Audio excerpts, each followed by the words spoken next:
The full moon hung heavy over Silver Moon territory, turning everything silver and sharp. Aria stood in a line with the other unmated she-wolves, her heart hammering against her ribs like it wanted to escape. Smart heart. It had the right idea. Oh my God, look at him. Luna gripped Aria's arm, practically vibrating with excitement. The Alpha from Darkwater.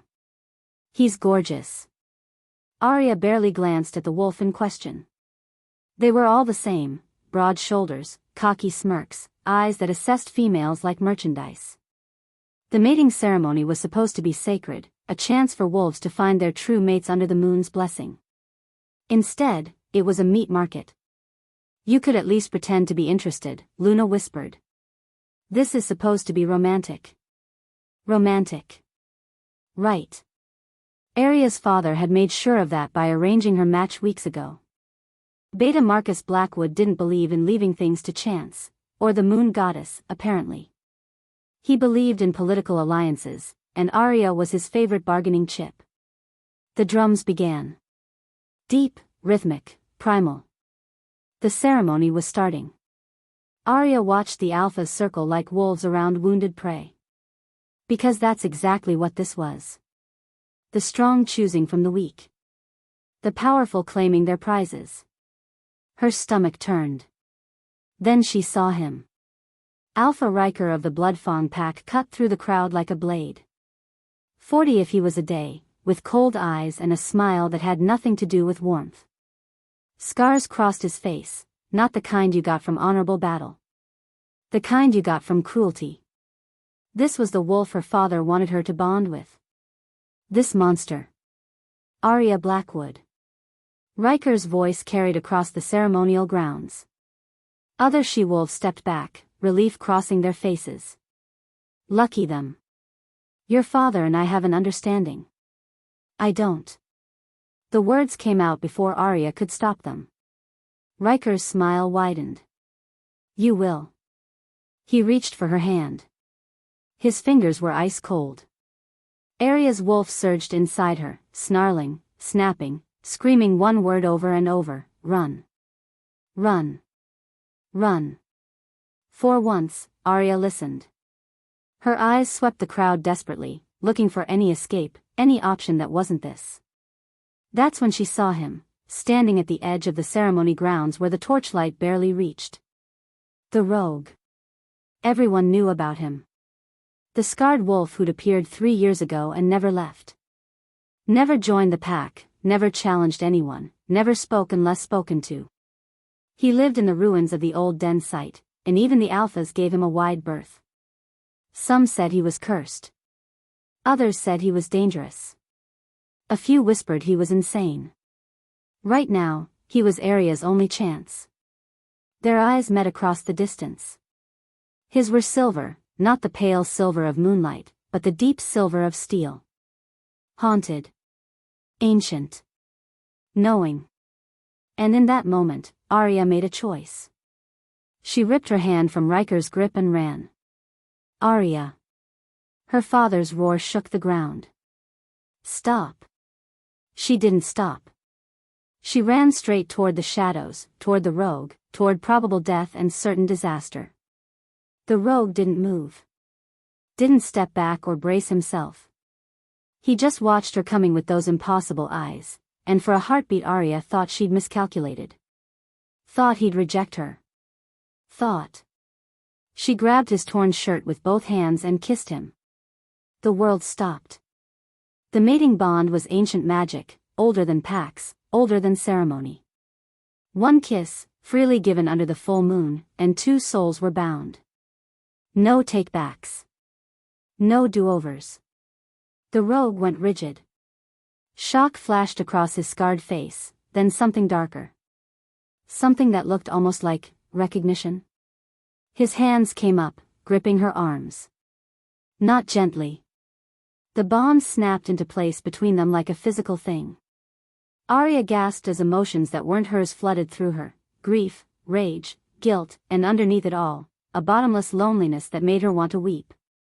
You have no idea what you've just done, little wolf. His voice was rough, amused, with an edge that raised the hair on her neck. The crowd erupted. What is the meaning of this? Alpha Ryker's bellow could have woken the dead. That female is mine. She's no one's. The rogue's voice didn't rise, but suddenly every wolf in the clearing could hear it. Command. Pure alpha command in every syllable. The bond is sealed. Aria's father pushed through the crowd, his face purple with fury. Aria. You stupid girl, do you know what you've done? You've bonded with a rogue. A nothing. We need to leave. The rogue's grip on her arms tightened. His eyes never left the crowd, specifically, the alphas who were starting to move toward them. Now. Or they'll kill us both. Kill us? Aria's brain was still trying to catch up. They can't, the bond is sacred. The bond means nothing to dead wolves. He was already backing toward the tree line, pulling her with him. And Ryker won't let you go without a fight. As if to prove his point, Ryker shifted. His wolf was massive, black as tar, with fangs that gleamed in the moonlight. 3 other alphas shifted with him. Oh God. Aria's knees went weak. Can you shift? The rogue's voice was urgent. Yes, but I'm not a fighter, I'm. Then run. He shifted in a blur of motion. His wolf was enormous, bigger than any alpha Aria had ever seen, with midnight black fur and those same haunting silver eyes. Scars crisscrossed his body, telling stories of battles she couldn't imagine. He was beautiful. He was terrifying. He was hers.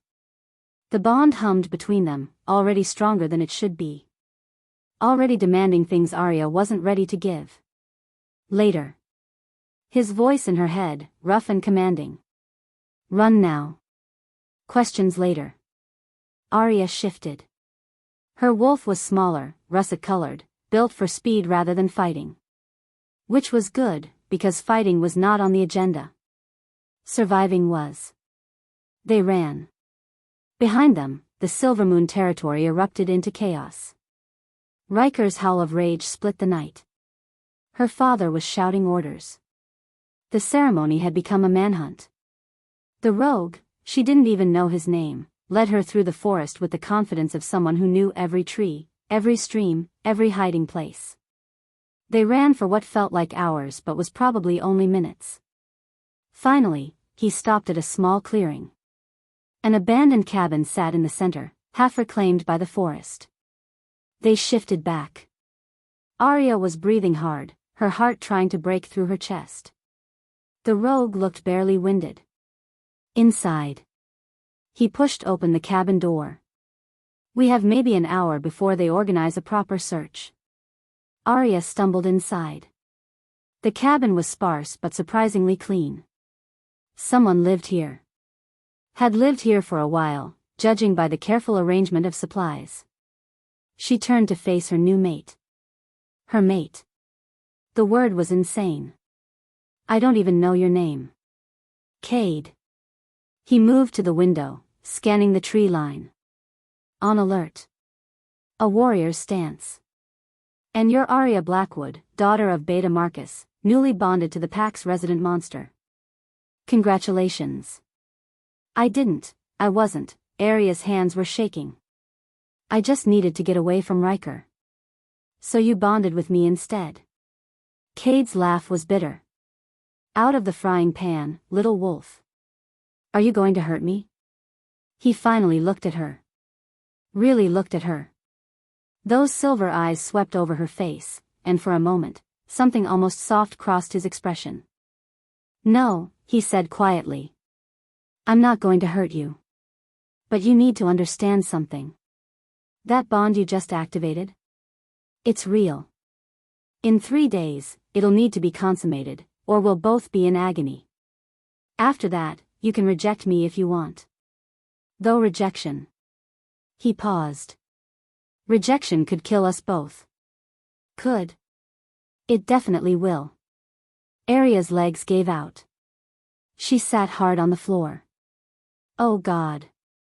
Oh God, what did I do? Cade crouched in front of her. Up close, She could see his scars clearly, one across his eyebrow, another along his jaw, a third disappearing into his hairline. Battle scars. Old ones. You did what you had to do to survive, he said. I understand that. But Aria, you need to know, I'm not here by accident. I'm not just some rogue who wandered into Silvermoon territory. Then what are you? His expression hardened. I'm a wolf with a mission. 3 years ago, someone in your pack murdered my pregnant mate. Poisoned her with wolfsbane and made it look like a rogue attack. I've been here ever since, hunting them. The air left Aria's lungs. What? And yesterday, I finally found the proof I needed. Cade's eyes burned into hers. The killer is someone you trust, Aria. Someone close to you. And now that you've bonded with me, you're in danger too. Outside, wolves howled. The search party was getting closer. Cade stood, every muscle tense. We're out of time. They're coming. Who? Aria scrambled to her feet. Who killed your mate? I'll tell you everything. But first, we need to survive tonight. He moved to a cabinet, pulling out weapons, silver knives, a crossbow, things no normal rogue should have. Can you fight? I told you, I'm not. Can you fight? His voice cracked with command. Aria's wolf responded before she could think. Yes. Good. Cade tossed her a knife. Because they're not going to let us go without a fight. Your father, Ryker, maybe your whole pack, they're coming for us. And little wolf? His smile was all teeth. I need you to trust me, just for tonight. Can you do that? Aria looked at the knife in her hand. At the rogue, Cade, who was either her salvation or her doom. At the door that would burst open any second. She thought about Ryker's cold hands. Her father's betrayal. The life she'd have had as a political pawn. Yes, she said. I can trust you. Then stay close. Cade moved to her side, his presence solid and sure. And whatever happens next, don't let go of that bond. It might be the only thing that keeps us alive. The howls were right outside now. Aria gripped the knife tighter and felt the bond between them pulse with something that might have been strength. Or might have been doom. Either way, there was no going back.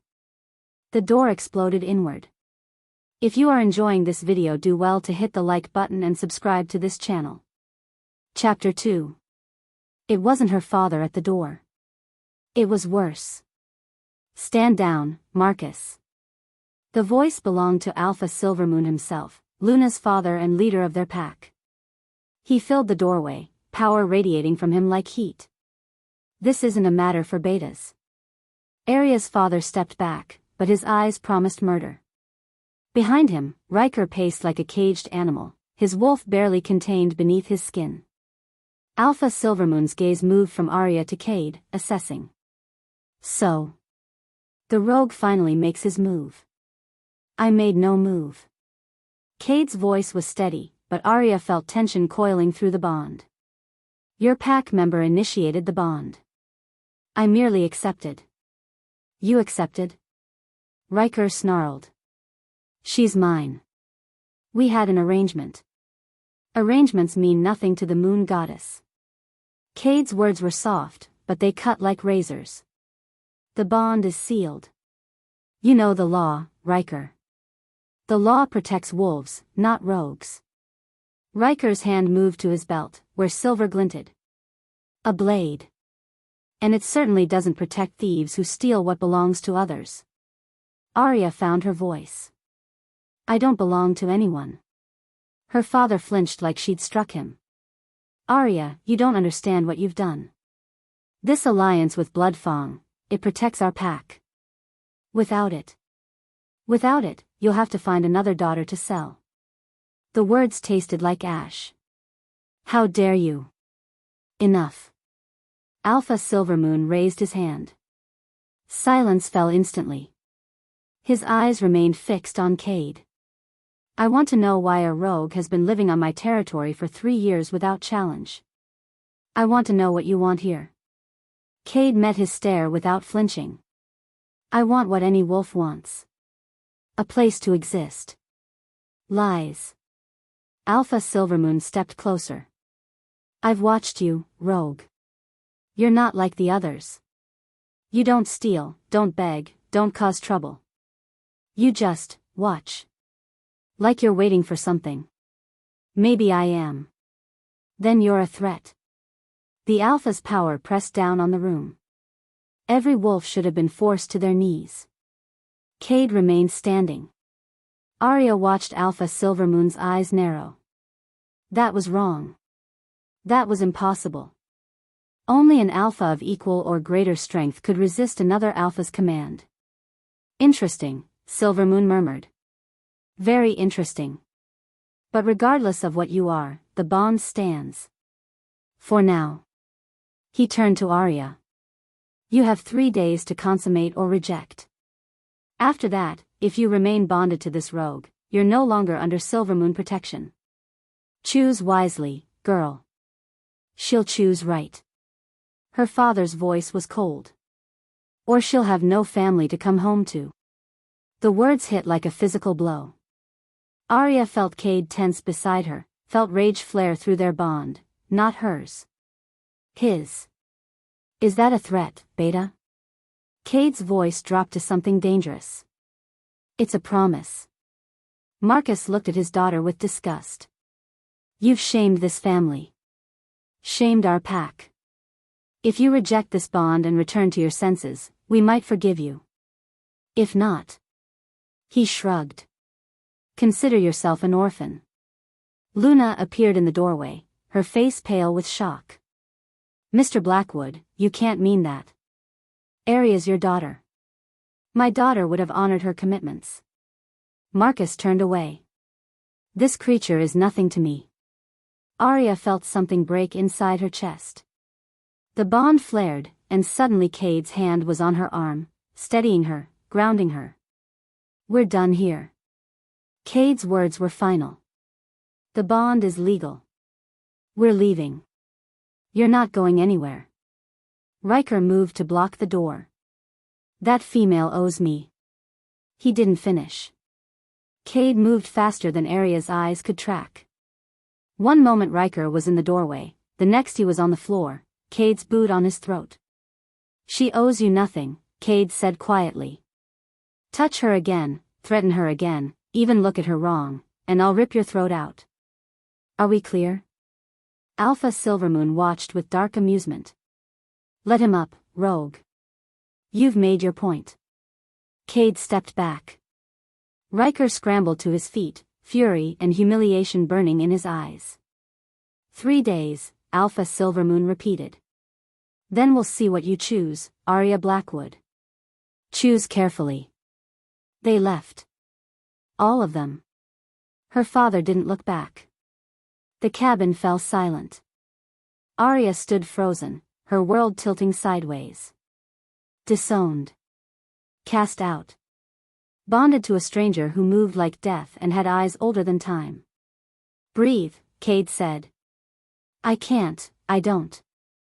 Breathe. His hand was still on her arm. Warm. Solid. Real. In. Out. There you go. Aria's lungs remembered how to work. She sucked in air, then another breath, then another.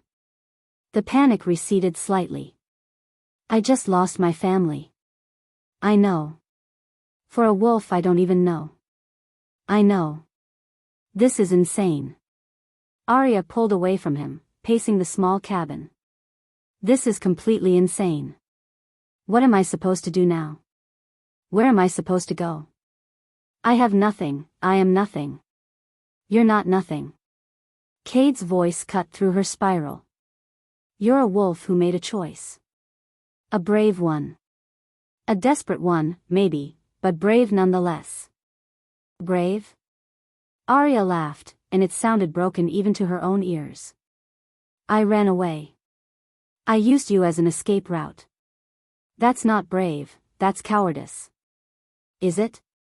Cade leaned against the wall, studying her. Ryker would have claimed you. Bonded you. You know what he does to his mates, don't you?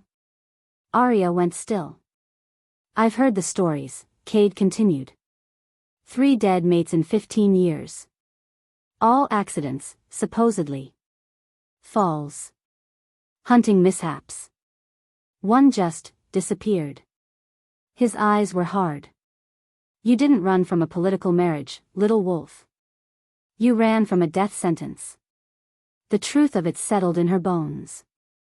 She'd known. Some part of her had always known that bonding with Ryker meant dying slowly, or quickly, depending on his mood. So what now? Her voice was small. Now we survive the next 3 days. Cade moved to the window again, checking the perimeter with the ease of long practice. Your pack won't come back tonight. Silvermoon made his ruling.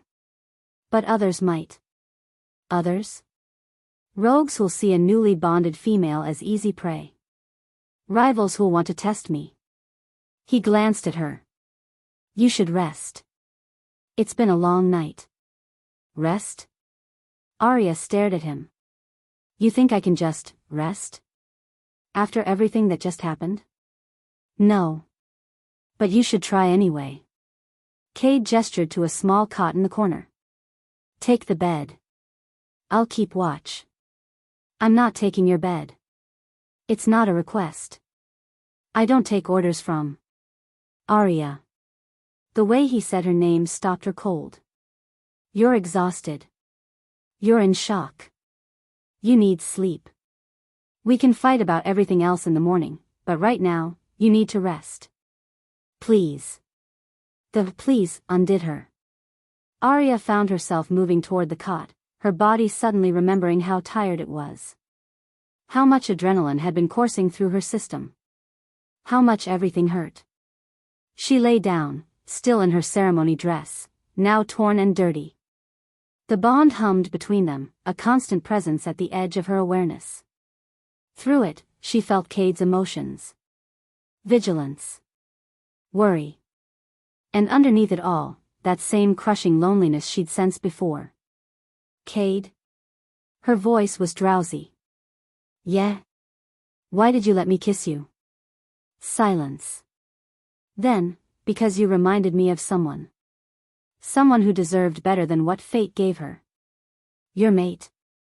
Sleep, Aria. She wanted to push, to demand answers. But sleep dragged her down like a current, and she was too tired to fight it. Aria woke to darkness and voices. For a moment, she didn't remember where she was. Then it all came rushing back, the ceremony, the kiss, the bond. Cade. She lay still, listening. Cade was outside the cabin, talking to someone in a low voice. Can't come back yet. His tone was different. Not the rough, guarded voice he used with her. This was command. Pure authority. The traitor is here, in Silvermoon. I'm close. You've been close for 3 years. The other voice was male, older. The council is losing patience, Caden. Caden? Tell the council I need more time. Caden, sounded frustrated. I finally have proof. Real proof. But I need to identify them before they run. And the girl? The bond? A pause. Complication. But I'll handle it. You always do. A sigh. Be careful. If they discover who you really are. They won't. Footsteps. Someone leaving. Aria heard Caden, whoever he was, return to the cabin. She kept her breathing steady, pretending to sleep. She felt him stop beside the cot. Felt his eyes on her. Through the bond, his emotions were a storm, guilt, determination, and something that felt like regret. Then he moved away, settling into a chair by the window. Aria's mind raced. Caden. The council. A traitor in Silvermoon. 3 years of hunting. Who the hell had she bonded with? She waited until she heard his breathing even out. Then she carefully slipped from the cot and moved to the window on the opposite wall. The moon was setting. Dawn wasn't far off. She should run. Should break the bond now, before it went any further. Whatever Cade was involved in, it was clearly dangerous. Clearly beyond her understanding. But the bond held her in place. Not physically. Emotionally. She could feel him through it, his pain, his purpose, his isolation. 3 years alone, hunting a killer. A killer in her pack. That thought chilled her. Someone she knew. Someone she trusted. Someone had murdered a pregnant woman and gotten away with it. You're thinking too loud. Aria spun. Cade was watching her from his chair, his silver eyes glowing faintly in the darkness. I heard you, she said. Outside. Talking to someone. He went very still. How much did you hear? Enough to know you're not who you say you are. Enough to know you're hunting someone in my pack. Enough to know your real name is Caden. She crossed her arms. Want to tell me the rest? Or should I just keep guessing? Caden, stood slowly. In the dim light, he looked older. Harder.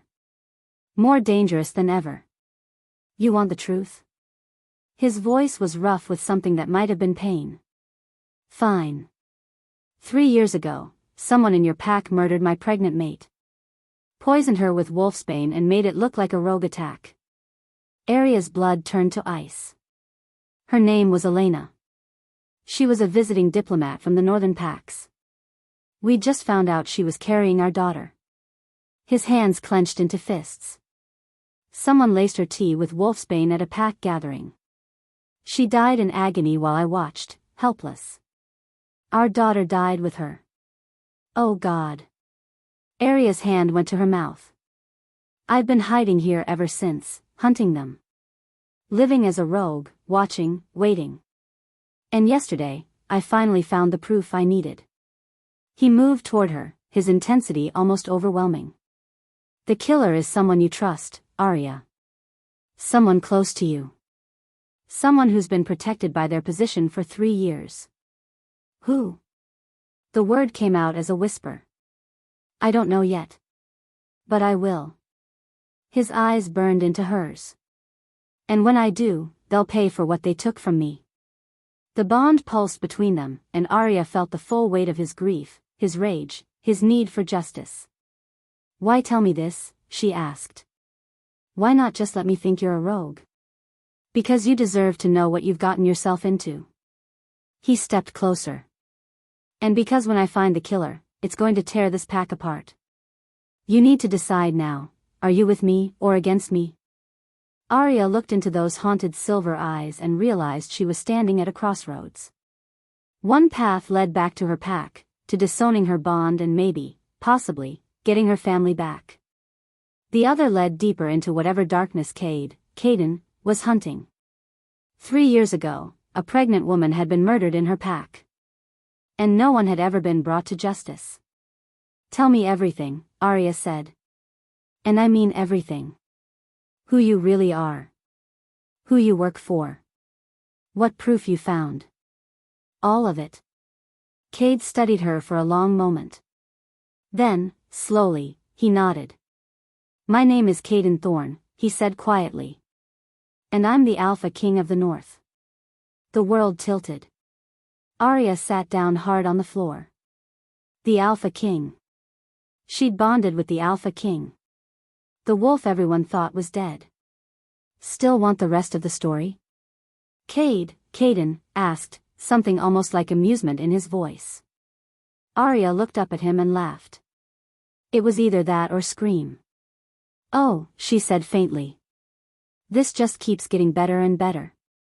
If you are enjoying this video, do well to hit the like button and subscribe to this channel. Chapter 3. You're lying. Aria's voice was flat, emotionless. She'd moved past shock into some strange space where nothing felt real anymore. Caden, she couldn't think of him as Cade anymore, didn't flinch. I wish I was. The Alpha King has been dead for 3 years. Everyone knows that. There was a funeral. A mourning period across all the northern territories. She was pacing now, unable to stand still. You can't be him. The funeral was for show. Caden moved to a loose floorboard, prying it up. Beneath was a hidden compartment. He pulled out a leather folder. When Elena died, my enemies thought they'd won. I let them think it. Fake my death, went underground. It was the only way to hunt without them knowing I was coming. He opened the folder, spreading contents across the small table. Letters. Photographs. Documents with official seals. Aria's hands trembled as she picked up the first letter. The handwriting was elegant, feminine. My dearest Caden. Elena wrote to me every day, Caden said quietly. Even when we were together. She said it helped her think. His jaw tightened. I found these in her things after she died. The last few, she discovered something. Something that scared her. Aria read, her stomach turning with each line. Elena had been investigating rumors of she-wolves disappearing from smaller packs. Trafficking, she suspected. And the trail led to Silvermoon. This can't be right, Aria whispered. My pack wouldn't. Look at the photographs. She did. Her hands shook harder. There, her father, deep in conversation with wolves she didn't recognize. Another photo showed Alpha Silvermoon accepting what looked like payment. A third captured Ryker loading bound she-wolves into a transport vehicle. No. No, there has to be an explanation. Caden picked up a small vial from the folder. Even through the glass, Aria could see the dark stain inside. Wolfsbane. Found in Elena's teacup. The pack marks on this vial are Silvermoon's. Your pack's healer prepared this poison. The bond flared between them, and suddenly Aria felt everything. Caden's grief hit her like a tidal wave, the moment he'd realized Elena was dying, the helplessness as he watched the poison destroy her from the inside, the sound of his unborn daughter's heartbeat fading to nothing. Aria's knees buckled. She grabbed the table for support, gasping. I'm sorry. Caden was suddenly there, his hand on her back. I should have warned you. The bond's getting stronger. You're feeling what I feel. Your daughter. Aria's voice broke. You heard her heartbeat stop. Yes. Oh God, Caden. Tears streamed down her face, for him, for Elena, for a baby who never got to be born. I'm so sorry. Through the bond, she felt his surprise. Then something that might have been gratitude. He'd carried this pain alone for 3 years. No one to share it with. No one to understand. His hand was still on her back, warm and steady. The bond pulsed between them, growing stronger with each passing moment. Her wolf was purring, recognizing the alpha in him, wanting to submit and protect and claim all at once. Aria pulled away, trying to clear her head. So you've been living here for 3 years, gathering evidence. Why not just arrest them? You're the Alpha King. You have the authority. Because I don't know who the killer is. Caden's frustration bled through the bond. I know your pack is involved in trafficking. I know Elena was poisoned because she discovered it. But I don't know who gave the order. Who prepared the poison? Who put it in her tea? My father? He's involved. But he's not the killer.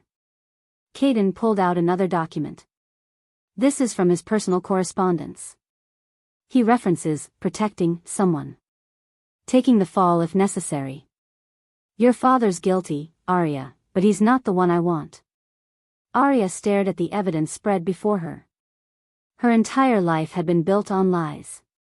Her pack, her family, her father, all corrupt. All guilty. What do you need from me? The words came out steadier than she felt.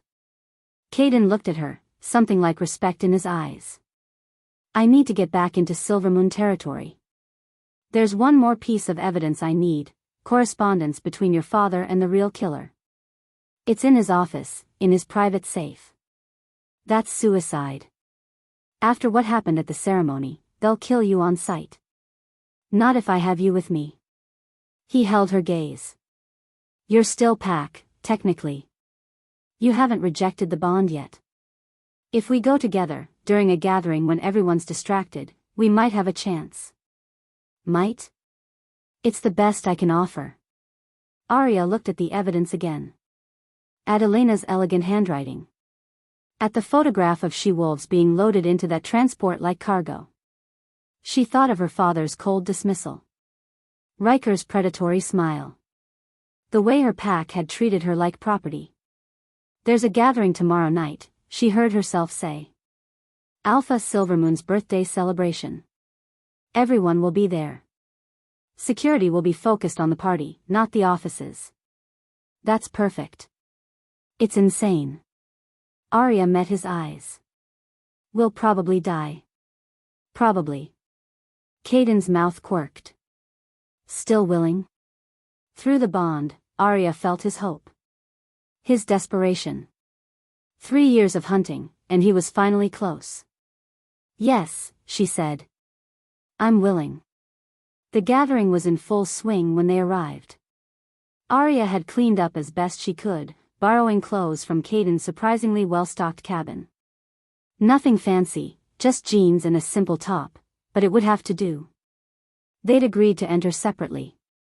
Caden would slip in through the back while Aria walked in the front, drawing attention. Her heart hammered as she approached the pack house. Music and laughter drifted from inside. Normal. Everything looked so normal. These wolves were trafficking she-wolves, and they were throwing a birthday party. Aria. She turned to find Luna rushing toward her, face pale with relief. Oh my God, I've been so worried. Where have you been? Are you okay? Did that rogue hurt you? The concern in Luna's voice was genuine. Her best friend since childhood, always there, always supportive. I'm fine, Aria managed. I needed time to think. About the bond? Luna lowered her voice. Aria, you know you can still reject it, right? It's only been 2 days. You have 1 more day to. I know. Then come inside. Please. Your father's been. Luna hesitated. He's been difficult. But if you apologize, if you explain that you panicked, maybe he'll forgive me for not wanting to bond with a monster? Luna flinched. Ryker's not that bad. He's killed 3 mates, Luna. Those were accidents. Were they? Aria studied her friend's face. Do you really believe that? Luna looked away. Come inside. We'll talk. I'll help you fix this. Against every instinct, Aria followed her in. The pack house was crowded with wolves celebrating. She spotted her father across the room, deep in conversation with Alpha Silvermoon. He saw her and his expression turned to stone. Stay close to me, Luna whispered. I'll keep you safe. They moved through the crowd. Aria noticed things she'd never paid attention to before, the way certain wolves clustered together, whispering. The fear in the Omega server's eyes. The bruises on one she-wolf's arms. How had she never seen it? Luna, can I ask you something? Aria kept her voice casual. Of course. Elena Thorne. The diplomat who died 3 years ago. Did you know her? Luna's step faltered. Just for a moment. Why are you asking about her? Just curious. It was such a tragedy. Yes. It was. Luna's voice was tight. Food poisoning, they said. Terrible accident. Wolfsbane poisoning. Luna stopped walking. What? That's what really killed her. Wolfsbane in her tea. Aria watched her friend's face carefully. Someone murdered her, Luna. Murdered her and her unborn baby. That's that's ridiculous. Who told you that? Does it matter? Luna grabbed her arm, pulling her toward an empty corner. Aria, whatever that rogue told you, it's lies. He's trying to turn you against your pack. Against your family. Can't you see that?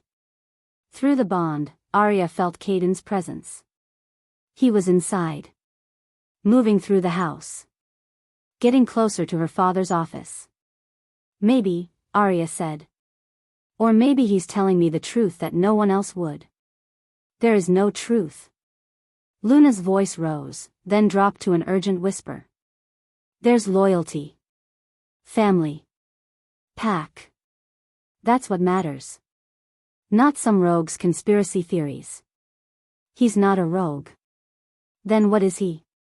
Aria met her best friend's eyes. That's what I'm trying to figure out.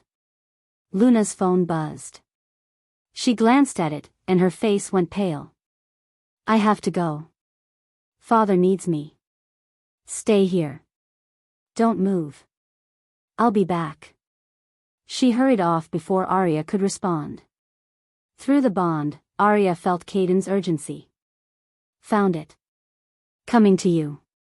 She moved through the crowd, heading for their meeting point, the side entrance near the kitchens. Wolves nodded to her, some with pity, some with contempt. The girl who'd bonded with a rogue. If they only knew. She was almost at the door when she felt it, a spike of pure rage through the bond. Caden's rage. Something was wrong. Aria ran. She found him in the hallway outside her father's office, frozen in place, staring at a letter in his hands. His face was white. His hands shook. Caden? What is it? He looked at her, and his eyes were devastated. I found it. The correspondence. The proof. His voice was hollow. Aria, I'm sorry. I'm so sorry. Sorry for what? She moved closer. Let me see. He handed her the letter with hands that trembled. Aria read. The world stopped. Marcus. You worry too much. Elena Thorne is dead. No one suspects anything. The business continues as planned. Father is pleased with our progress. Ryker has 3 more she-wolves ready for transport next week.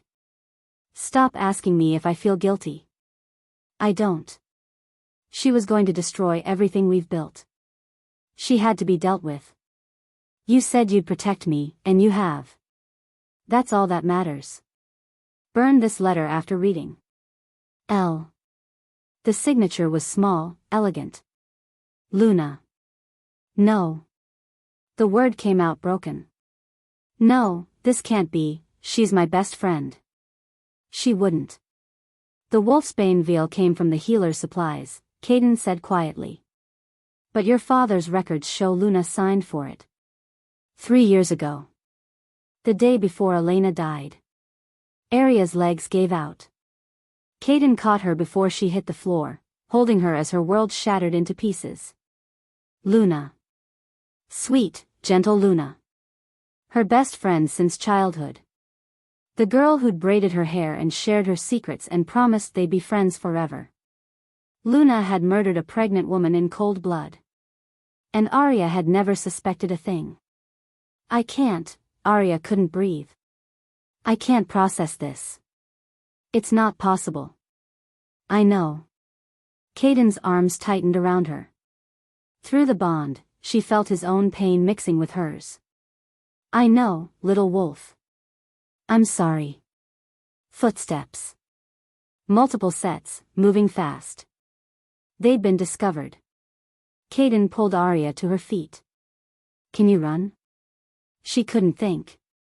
Couldn't breathe. But she nodded. Then run. Now. They ran. Behind them, she heard her father's voice, stop them.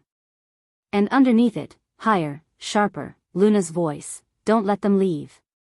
They know everything. Aria ran faster, tears streaming down her face, her best friend's betrayal burning in her chest worse than any physical wound. Everything she'd known was a lie. Everyone she'd trusted had failed her. Everyone except the scarred rogue who turned out to be a king. If you are enjoying this video, do well to hit the like button and subscribe to this channel. Chapter 4. They made it halfway to the exit before the guards caught up. 6 of them, all warriors, all loyal to Alpha Silvermoon. They blocked the corridor, silver weapons gleaming in the dim light. "Stand down," the lead guard commanded. "By order of Alpha Silvermoon, you're both under arrest." Caden moved in front of Aria, his body a shield. "On what charges?" "Trespassing. Theft. Conspiracy against the pack." The guard's eyes flicked to Aria. "And in your case, treason." "Treason?" Aria's voice shook. "I'm trying to expose a murderer." "You're spreading lies about the Alpha's daughter." The guard's hand moved to his weapon. "Last chance. Surrender or we take you by force." Through the bond, Aria felt Caden's cold calculation. He was measuring distances, counting opponents, planning his attack. 6 against 1, terrible odds, even for an alpha. "Caden, don't," she started. He shifted. Aria had seen wolves shift before. It was always impressive, the flow of muscle and bone, human form giving way to animal. But this was different. Caden's wolf was massive. Easily twice the size of a normal alpha, with midnight black fur that seemed to absorb light. His silver eyes blazed with power that made every wolf in the corridor take an involuntary step back. This wasn't just an alpha's wolf. This was something else entirely. The guards hesitated, fear flickering across their faces. Then training took over and they attacked. What followed was brutal efficiency. Caden moved like death itself, fast, precise, merciless. One guard went down with a crushed leg. Another hit the wall hard enough to crack plaster. A third wisely chose to run. The remaining 3 circled, trying to coordinate their attack. Caden's growl shook the walls, a sound of pure dominance that made Aria's own wolf want to submit. Then she heard it. More footsteps. Many more.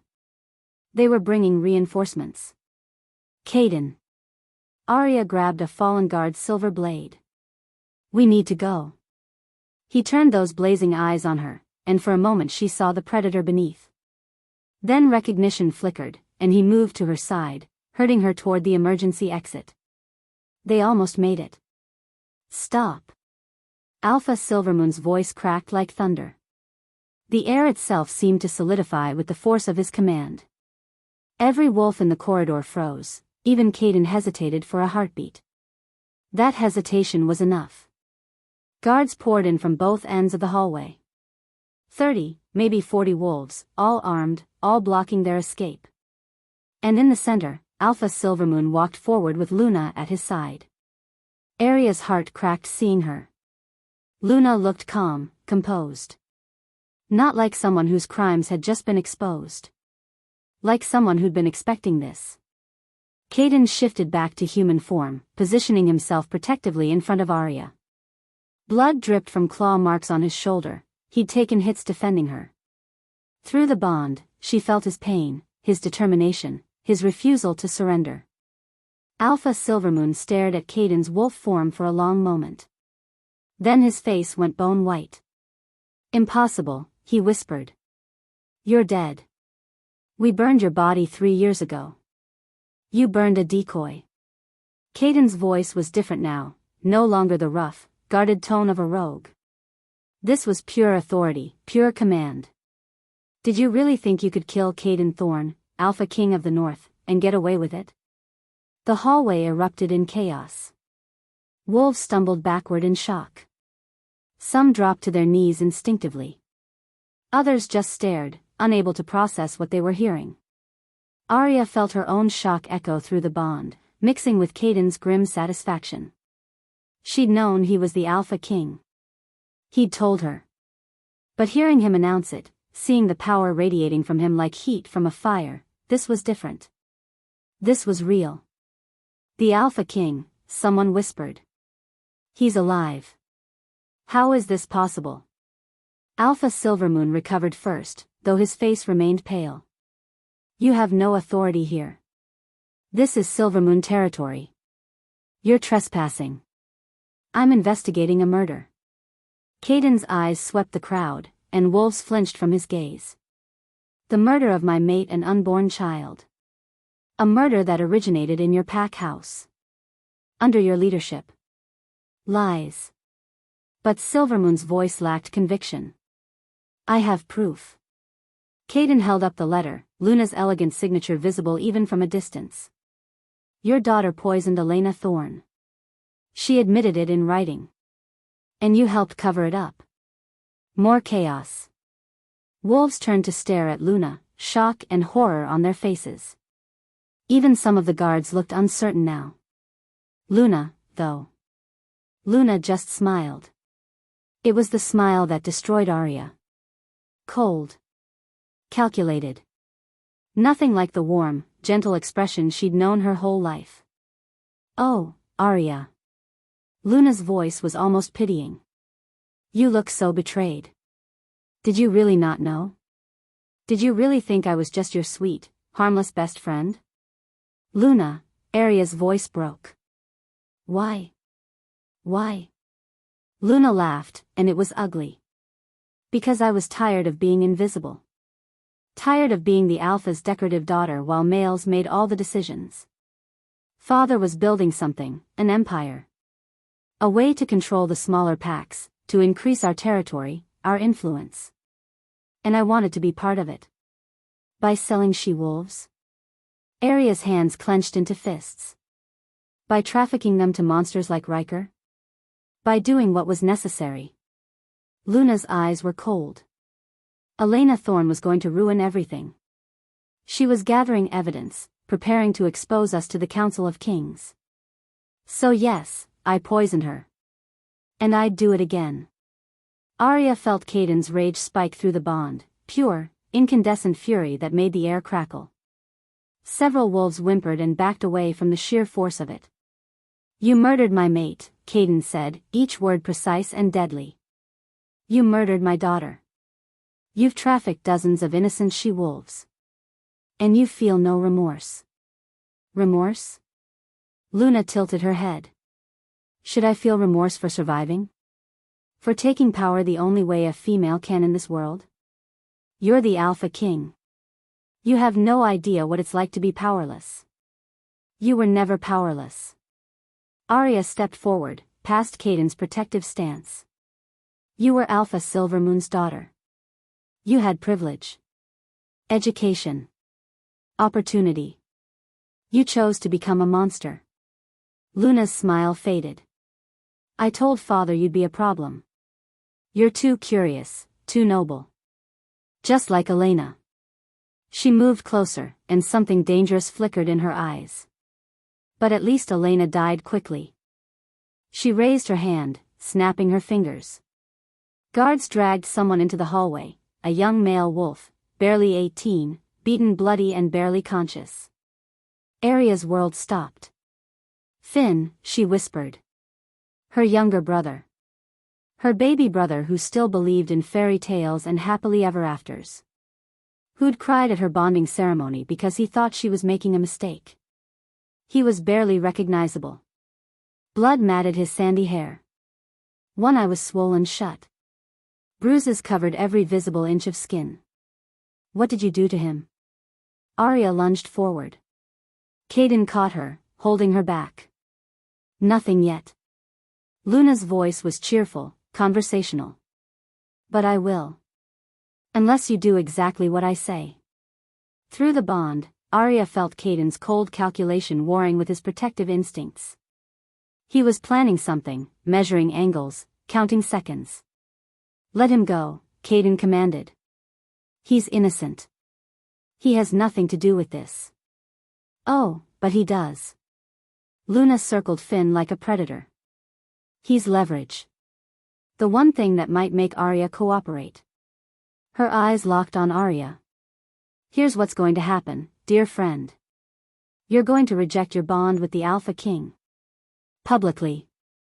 Right here, right now. No, Caden started. Yes. Luna pulled out a silver blade, pressing it to Finn's throat. Or I'll kill him. Slowly. While you watch. Aria couldn't breathe. The bond screamed at her not to do it, not to break what they'd built. But Finn, her brother, her responsibility. Don't, Caden said quietly. Aria, don't. Rejection will kill us both. But Finn. We'll die anyway. Caden's voice was gentle but firm. Look at her eyes. She's going to kill him regardless. This is just torture. He was right. Aria could see it in Luna's face. This wasn't about getting what she wanted. This was about making Aria suffer. You have 10 seconds, Luna said. Reject the bond, or Finn dies. 10. 9. 8. I won't. Aria's voice was steady, even though her heart was breaking. I won't reject it. Luna's blade pressed harder. Blood welled. 7. 6. 5. Stand down, Luna. Alpha Silvermoon's voice cut through the tension. This has gone far enough. Luna spun to face her father. You said I could handle this. I said no such thing. Silvermoon looked old suddenly. Tired. Release the boy. No. Luna's control finally cracked. She bonded with the enemy.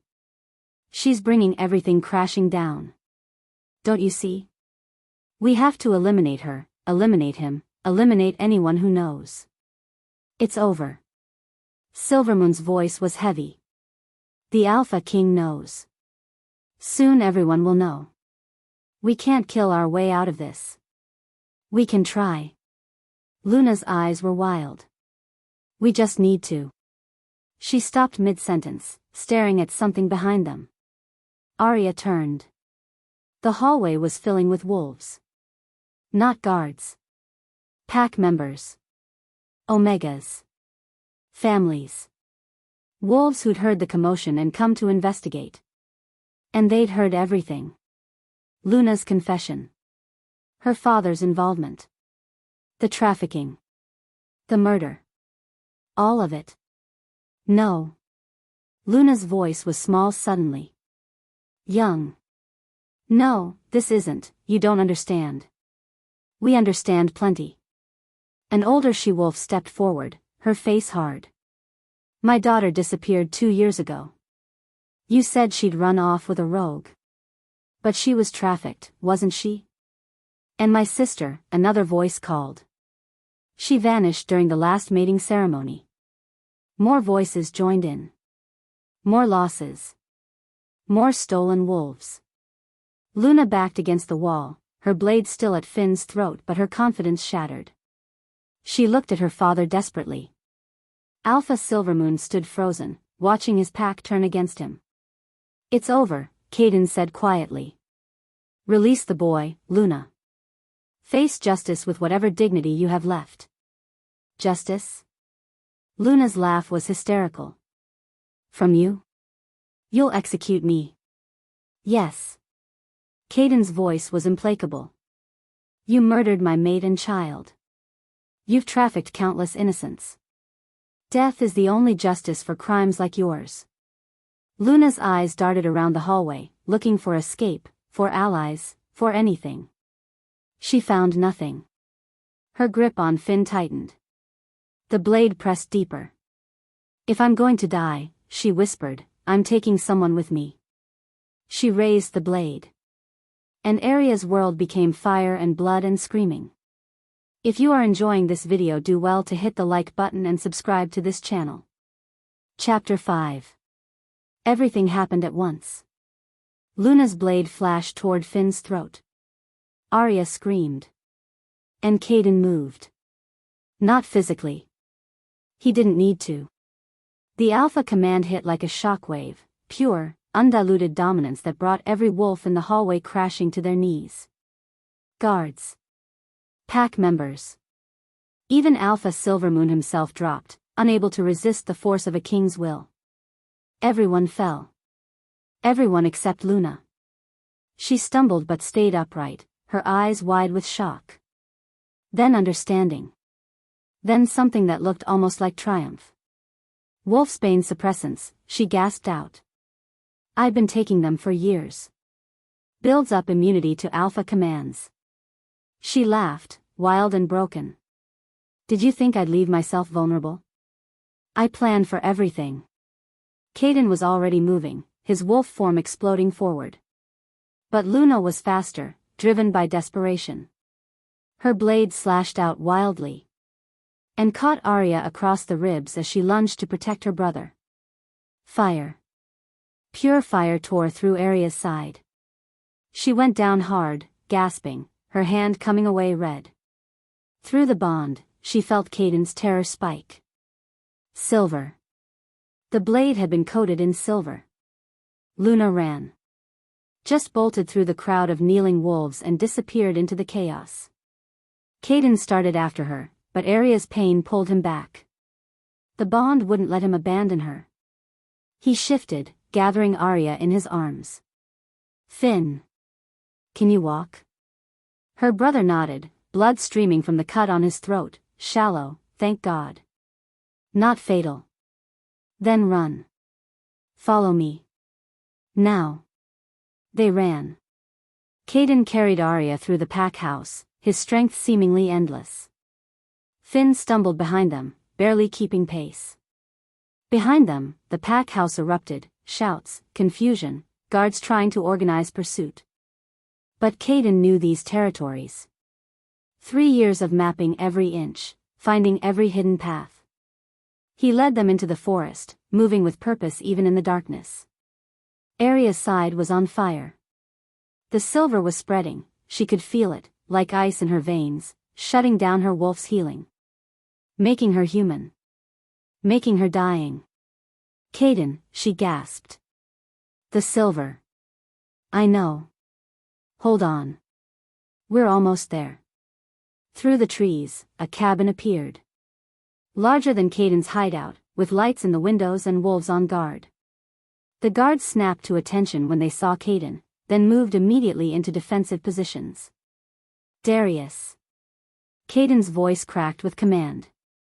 A tall, dark-haired male appeared in the doorway, late 30s, with warrior scars and the bearing of a second-in-command. His eyes widened seeing Aria in Caden's arms. Get a healer. Now. Silver poisoning. Caden was already moving inside. And take the boy. Get him cleaned up, fed, guarded. He's under my protection. Yes, my king. Darius was already signaling others. Hands reached for Finn, who looked at Aria desperately. Go, she whispered. I'll be okay. She hoped it wasn't a lie. Caden carried her to a bedroom, laying her carefully on the bed. Aria bit back a scream as the movement jostled her wound. The silver was spreading faster now, she could see dark veins tracking up her side, heading toward her heart. How long? Caden's voice was tight. An hour. Maybe less. The healer, an older she-wolf with kind eyes, was examining the wound. The silver's moving fast. Too fast. And I can't extract it. It's already in her bloodstream. There has to be something. There is. The healer met Caden's eyes. Complete the mating bond. The bond's magic is older than silver, stronger than poison. If you consummate it, fully and completely, it might burn out the toxin. Aria's head was spinning. Through the pain, she felt Caden's emotions, terror, determination, and underneath it all, guilt. No. His voice was firm. I won't force her. Not like this. You're not forcing me. Aria's voice was weak but steady. Caden, look at me. He did. Those silver eyes were devastated. I'm dying, she said simply. We both know it. And I don't want to die. There has to be another way. There isn't. She reached up, her hands shaking, and touched his scarred face. I choose this. I choose you. Not because I have to. Because I want to. Through the bond, she pushed her emotions at him. Her trust. Her acceptance. Her growing feelings for this broken king who'd been hunting justice for 3 years. You deserve better than this, Caden whispered. Better than a mate chosen out of desperation. I didn't choose you out of desperation. Aria's smile was weak. Well, the first time I did. But now?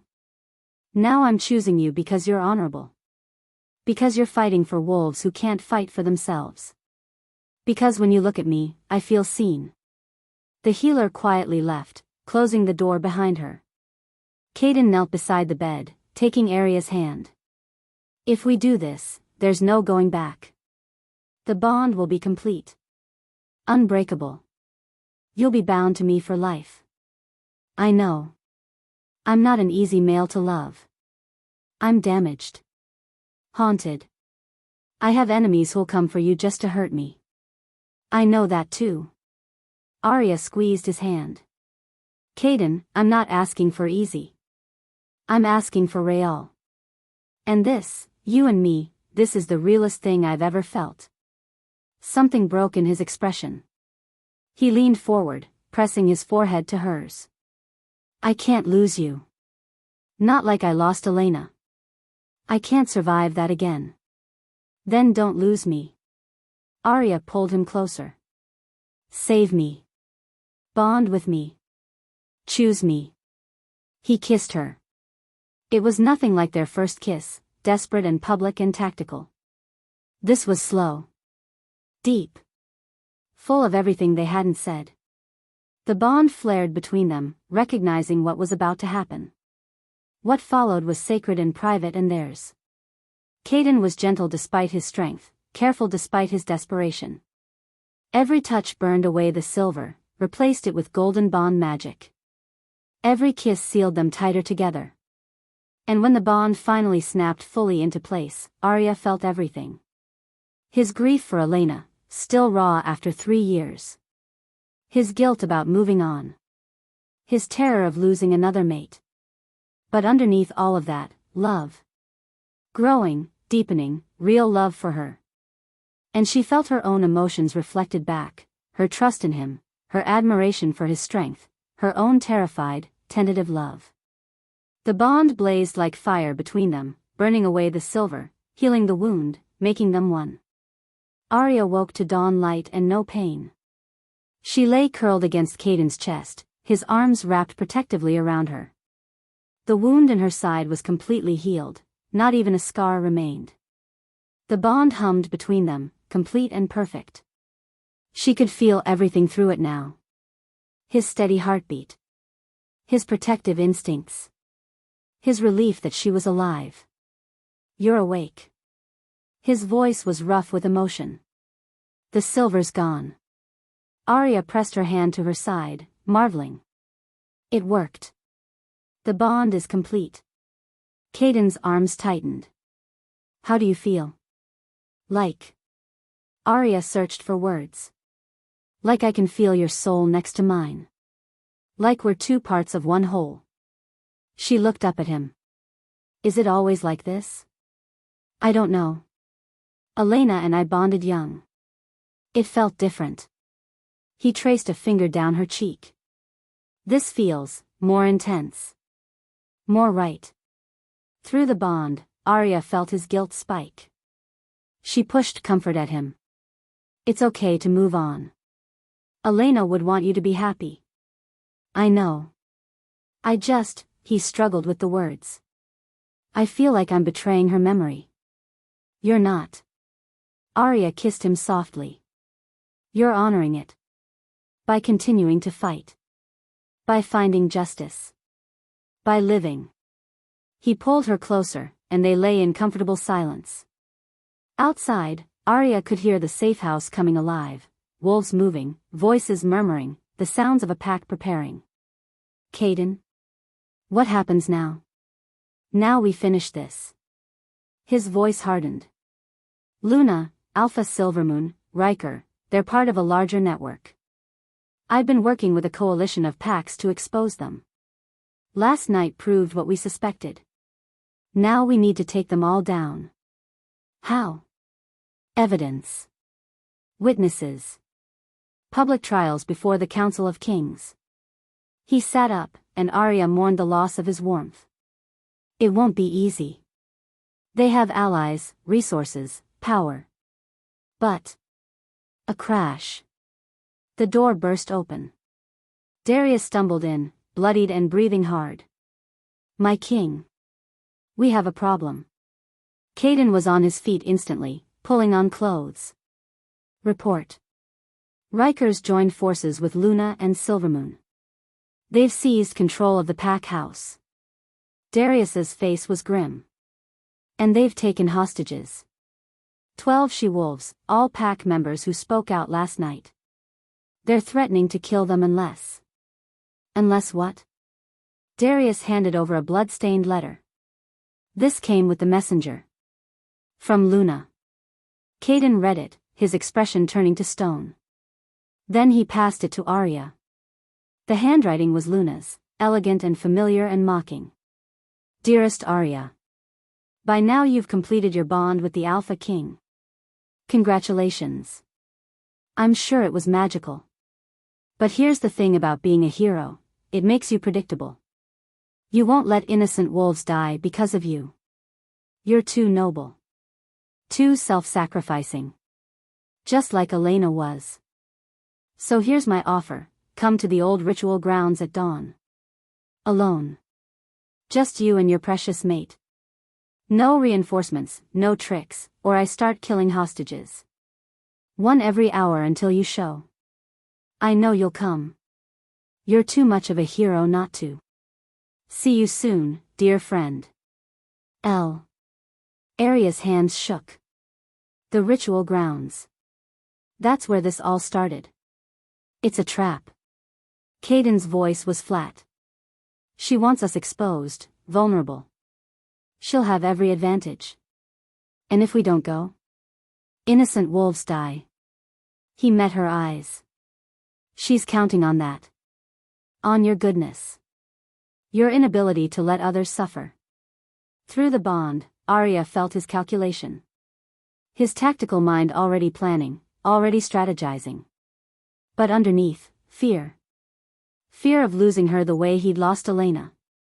We have to go, Aria said quietly. I know. Caden turned to Darius. Gather the coalition forces. Tell them it's time. We move at dawn. My king, if this is a trap. It is. Caden's smile was cold. But Luna's made one crucial mistake. She thinks I'm alone. She thinks I've been hiding here for 3 years with no allies, no plan, no resources. Haven't you? Aria asked. No.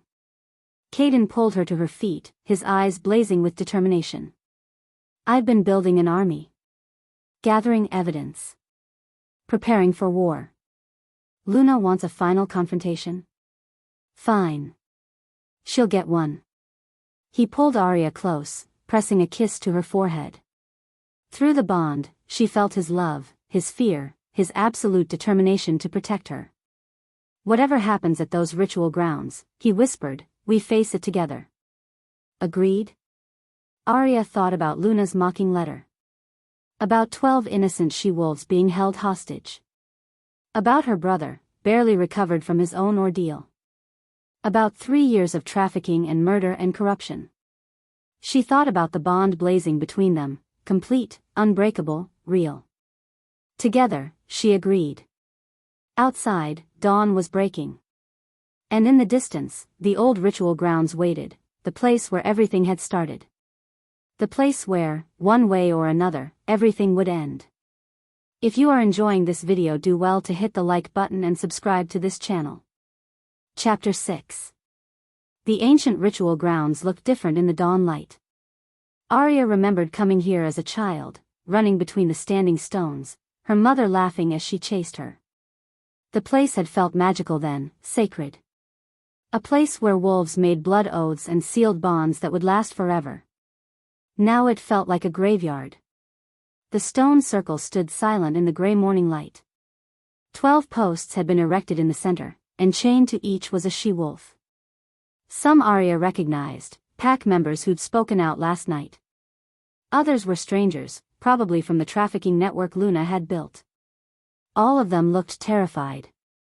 Luna stood in the center of the circle, flanked by Alpha Silvermoon and Ryker. Behind them, a dozen rogue wolves circled, mercenaries, probably. Wolves who'd sold their loyalty to the highest bidder. "Remember the plan," Caden whispered. They were hidden in the tree line, his forces spread out in a careful perimeter. 50 wolves, all loyal to the coalition. All waiting for the signal. I remember. Aria checked the small blade hidden in her boot. Not silver, she couldn't risk the scent giving her away. But sharp enough to do damage if needed. Luna demands I come alone. So I go alone. You're not alone. Caden gripped her hand. Through the bond, his fear was a living thing. I'm with you. Always. You feel anything wrong, anything at all, you signal and we come in. And if she starts killing hostages before then? His jaw tightened. Then we adapt. But Aria, he turned her to face him. If it comes down to you or them, I'm choosing you. Every time. Understand? She understood. She also understood that she'd never forgive herself if innocent wolves died because of her. I love you, she said. The words came easier than expected. Maybe because they were true. Maybe because the bond made lying impossible. Caden's eyes softened. I love you too. Come back to me. I will. She kissed him once, hard and fast. Then she stepped out of the trees and walked toward the ritual grounds. Luna saw her immediately. Her face lit up with something that looked almost like joy. Aria. You came. I knew you would, but there was a tiny part of me that wondered if you'd finally learn to be selfish. Let them go, Luna. Aria kept walking, her steps steady despite her racing heart. This is between you and me. Oh, it's so much more than that. Luna gestured grandly to the hostages. This is about power. Control. Making examples. Her eyes glittered with malice. But you're right. Let's make this personal. Aria reached the edge of the stone circle. Up close, she could see how haggard Luna looked, dark circles under her eyes, her elegant hair tangled, her clothes rumpled. Like she hadn't slept in days. Like she was falling apart. You look terrible, Aria said. Luna laughed. You look bonded. How sweet. Did the Alpha King make all your dreams come true? Did he whisper pretty promises while you... Shut up. Aria's voice cracked like a whip. You don't get to talk about him. You don't get to talk about us. Not after what you did. What I did. Luna circled her slowly, a predator assessing prey. I did what I had to do to survive. To thrive. Elena Thorne was going to ruin everything. So yes, I killed her. She leaned closer, her voice dropping to a conspiratorial whisper. And I enjoyed it. Rage flooded through Aria, hers and Caden's, mixed together through the bond. She forced it down, held it steady. Tell me. Her voice was surprisingly calm. Tell me how you did it. Luna's smile widened. You really want to know? Fine. I poisoned her tea at the pack gathering. Wolfsbane, carefully measured. Enough to kill slowly so she'd suffer. She suspected me, can you imagine? Right at the end, she looked at me and knew. But it was too late. Did she beg? Oh yes. Luna's eyes were fever bright. She begged for her baby. Kept saying, please, not my daughter, please. It was pathetic. She was so perfect, so righteous, so better than everyone else. Watching her die was the most satisfying thing I've ever done. Through the bond, Aria felt Caden's rage spike. Felt him nearly break cover. She pushed calm at him desperately. Not yet. Wait. Why? Aria forced the words out. Luna, we were friends. I trusted you. I loved you like a sister. You were a pawn. Luna's composure cracked. You, Elena, all the she-wolf's father sold, you were all just tools. Pretty things to be traded for territory and power. Well, I refused to be a tool. I refused to be helpless. So you became a monster instead. I became powerful. Luna moved closer, her voice dropping. Do you know what it's like? Being Alpha Silvermoon's daughter? Everyone sees the privilege, the status. Nobody sees the price. The beatings when I questioned him. The way he looked at me sometimes, like I was just another asset to sell. I did what I had to do to survive. For a moment, just a moment, Aria felt pity. Luna had been broken long before she'd become a killer. Twisted by her father's abuse into something dark and ruined. But then she looked at the hostages. At their terrified faces. At the she-wolves who'd been trafficked and sold. Pity wasn't enough to excuse this. You had choices, Aria said quietly. You could have left. Could have asked for help. Could have done anything except become exactly like your father. There are no choices for females in this world. Luna's voice rose. We submit or we die. Well, I chose a third option. I took power the only way I could, by allying with those who had it. By murdering an innocent woman and her child. By doing what was necessary. The rage broke through Aria's control. There was a child, Luna. A baby who never got to be born. How was that necessary? Collateral damage. Luna's voice was cold again. Detached. In war, there's always collateral damage. Alpha Silvermoon stepped forward. Enough philosophy. You came here for a reason, Aria Blackwood. Let's discuss terms. Terms? Aria looked at him, this wolf she'd respected her whole life. You want to negotiate? After everything you've done? I want to avoid more bloodshed. Silvermoon's voice was tired. Old. Reject your bond with Caden Thorne. Publicly. Humiliate him. Break his power base. Do that, and we'll let the hostages go. You're lying. Perhaps. Silvermoon shrugged. But it's the only offer you're getting. Aria pretended to consider it. Let the silence stretch. Let them think she was actually weighing her options. Then she smiled. Here's my counteroffer, she said. You release the hostages now, surrender peacefully, and maybe, the Council of Kings shows mercy. Luna laughed. Or what? Or this. Aria raised her hand, the signal. The tree line exploded with wolves. Caden's forces hit the ritual grounds like a tsunami. 50 elite warriors against a dozen mercenary rogues. It wasn't even a fair fight. Chaos erupted. Rogues shifted, snarling. Caden's wolves met them with brutal efficiency. The air filled with howls and screams and the clash of bodies. Ryker shifted immediately, his massive black wolf lunging for Aria. She rolled aside, grabbed the blade from her boot, and came up ready. They'd underestimated her. Thought she was weak. Helpless. She was done being underestimated. Ryker circled, looking for an opening. Aria moved with him, remembering everything Caden had taught her during their brief time together. Watch the eyes. Anticipate the strike. Use speed over strength. Ryker lunged. Aria dropped low, blade flashing up. It caught his shoulder, not deep, but enough to draw blood. Enough to prove she could hurt him. His howl of rage echoed across the grounds.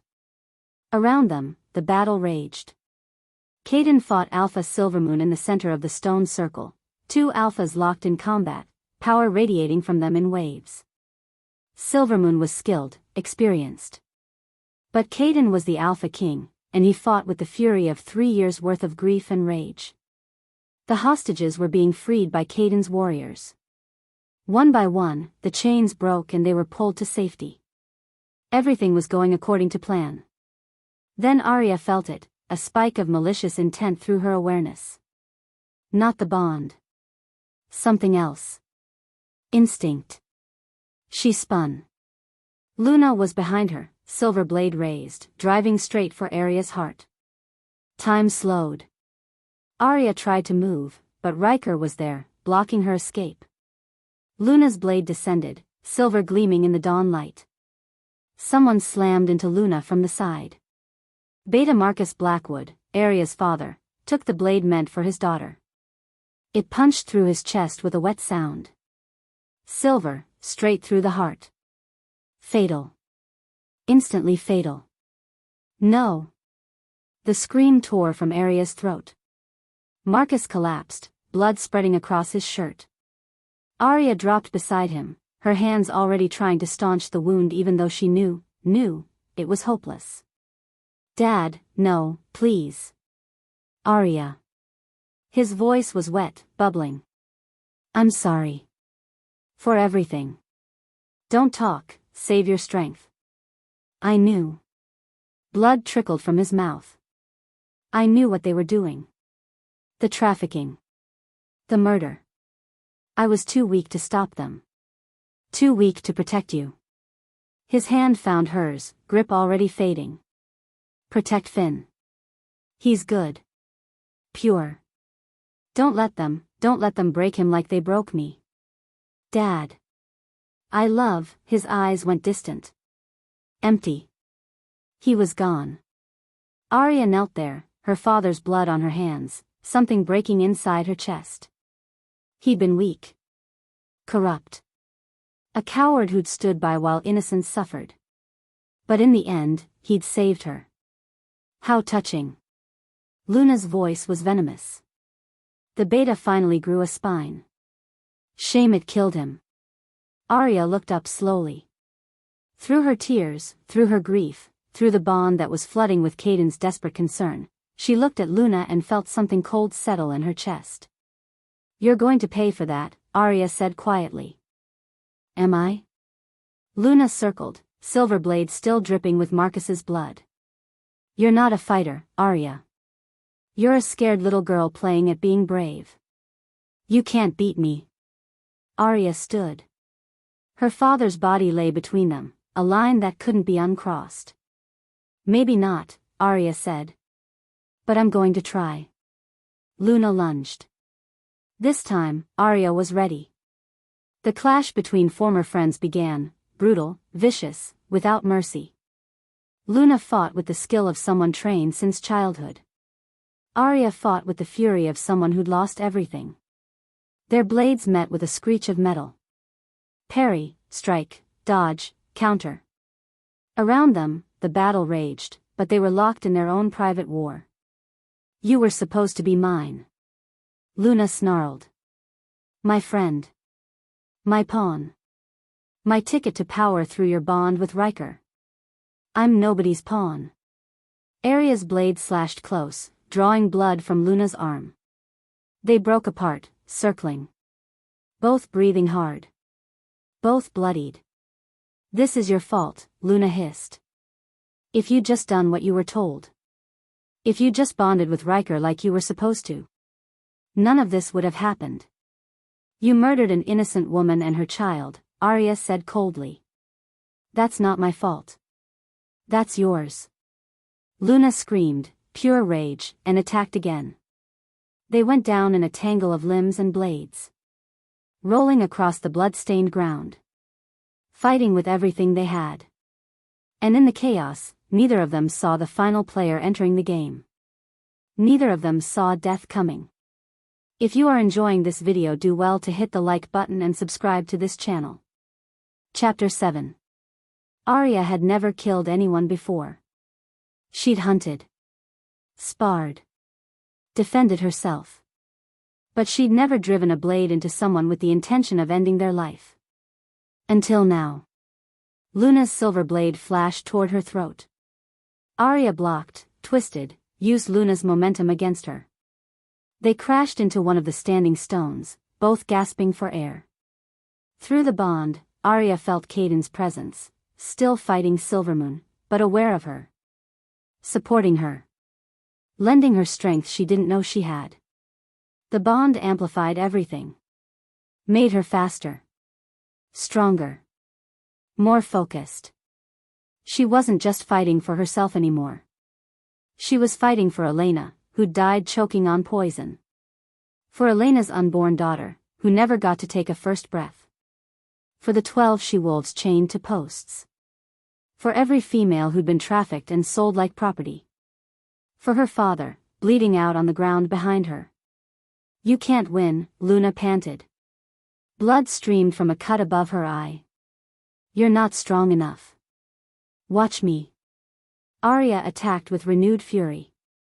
Her blade moved in patterns Caden had taught her, efficient, deadly, precise. Luna blocked desperately, her earlier confidence crumbling. He didn't just die, you know. Luna's voice turned vicious, trying a different tactic. Elena. She suffered. The wolfsbane burned through her system like acid. She screamed for hours before the end. Aria's rage spiked. She channeled it into her strikes, faster, harder, more controlled. And the baby, oh, the baby. Caden felt her heartbeat stop, did you know that? Through their bond. He felt his daughter die and couldn't do anything to save her. Shut up. Aria's blade caught Luna's shoulder, drawing a scream. Does he cry about it? Does he wake up screaming? Does he call out Elena's name when you're... Aria's next strike knocked the blade from Luna's hand. It clattered across the stone, out of reach. Luna's eyes widened. For the first time, real fear crossed her face. Aria kicked her legs out from under her. Luna went down hard, and Aria was on her instantly, knee on her chest, blade at her throat. You're going to face trial, Aria said, her voice steady despite her racing heart. You're going to answer for every life you destroyed. Every she-wolf you sold. Every family you broke. All of it. Luna spat blood in her face. Then she laughed, wild, unhinged. You think you've won? You think capturing me changes anything? This network is bigger than you can imagine. It reaches into every major pack. The council itself. Killing me changes nothing. I'm not going to kill you. Aria pressed the blade harder, drawing a thin line of blood. Death would be too easy. Too quick. You're going to live with what you've done. You're going to spend the rest of your life in a cell, knowing that everything you built is being torn down. That's true justice. Luna's laughter died. Something like fear, real fear, flickered in her eyes. Aria. Darius appeared beside her, breathing hard from battle. We meet her alive for trial. She'll live. Aria stood, keeping her blade trained on Luna. For now. Darius hauled Luna to her feet, binding her hands with silver-laced rope. She hissed at the burn but didn't struggle. The fight had gone out of her. Around them, the battle was ending. Caden stood over Alpha Silvermoon's prone form. The older Alpha was alive but beaten, forced into submission. Ryker was being dragged away by 3 warriors, still struggling. The mercenary rogues were either dead, captured, or fled. The hostages were free. Medical teams were already tending to the wounded. They'd won. But the cost was written in blood across the ancient stones. Aria turned and saw Caden approaching. His face was grim, clothes torn and bloodied. Through the bond, she felt his concern, his relief that she was alive, his grief for what she'd lost. He stopped beside Marcus's body. Looked down at the beta who'd protected his daughter at the cost of his own life. He saved me, Aria whispered. At the end, he saved me. Caden pulled her into his arms. She went willingly, letting herself break for just a moment. Letting the tears fall for the father who'd failed her so many times but tried to make it right when it mattered most. He died protecting you, Caden said quietly. That counts for something. Does it? Aria's voice was muffled against his chest. He knew about the trafficking. He stood by while innocents suffered. He tried to force me into bonding with Ryker. And then he took a blade meant for your heart. Caden tipped her chin up, making her meet his eyes. People are complicated, Aria. They can be both failures and heroes. Sometimes in the same moment. She nodded, not trusting her voice. Around them, Caden's warriors were taking control. The coalition forces moved with practiced efficiency, securing prisoners, gathering evidence, establishing perimeters. This wasn't their first takedown. We need to move quickly, Darius reported, approaching with a tablet. Word will spread fast. Other packs involved in the network will try to cover their tracks. Then we don't give them time. Caden's voice shifted into command mode. Secure all of Silvermoon's records. Personal files, financial documents, correspondence. I want everything. Already being done, my king. And the prisoners? Locked down. Under heavy guard. We'll transport them to the northern stronghold for trial. Caden nodded. Then his eyes found Luna, being held by two warriors. She stared back at him with defiant hatred.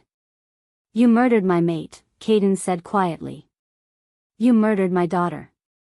You've trafficked countless innocents. You've corrupted your own pack from the inside. Do you have anything to say for yourself? Luna smiled.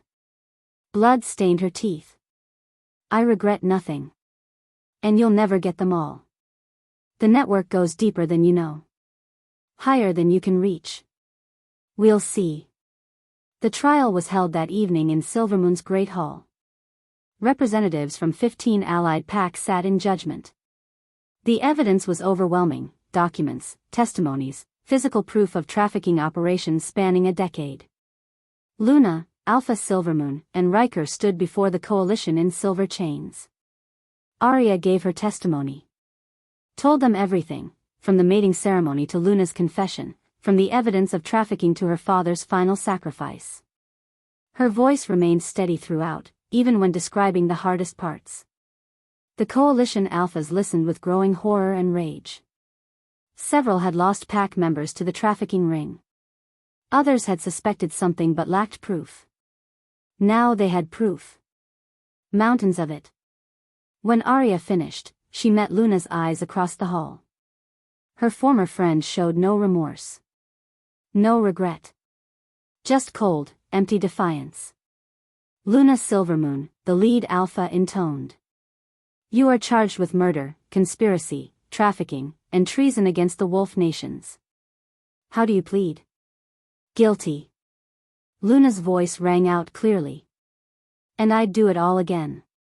Gasps echoed through the hall. Even her own father looked shocked. You admit to these crimes? The alpha seemed taken aback. I admit to surviving.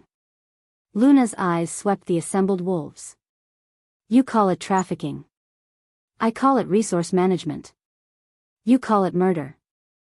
I call it eliminating threats. You judge me, but you're all the same. You just hide your brutality behind laws and honor codes. You murdered a pregnant woman, Caden said, his voice deadly quiet. I removed an obstacle. Luna met his gaze without flinching. Your mate was going to expose us. Destroy everything we'd built. She had to die. It's that simple. The hall erupted in shouts. Several alphas lunged forward. Only the coalition guards held them back. Enough. The lead alpha's commands silenced the room. Luna Silvermoon, by your own admission and the evidence presented, this coalition finds you guilty on all charges. You are sentenced to life imprisonment in the Blackstone facility, with no possibility of parole or pardon. Luna laughed. Prison? You think prison will stop what's coming? This network has roots you can't even imagine. Take her away. Guards dragged Luna from the hall. She was still laughing as they disappeared through the doors. Alpha Silvermoon was next. He stood with dignity, but his age showed in every line of his face. I accept full responsibility for my crimes, he said quietly. I led my pack into darkness. I betrayed the trust of every wolf under my protection. I deserve whatever punishment you decree. The coalition showed no mercy. Life imprisonment, same as his daughter. Ryker tried to bargain, offering information in exchange for leniency. The coalition sentenced him to life imprisonment anyway. His information would be extracted through other means.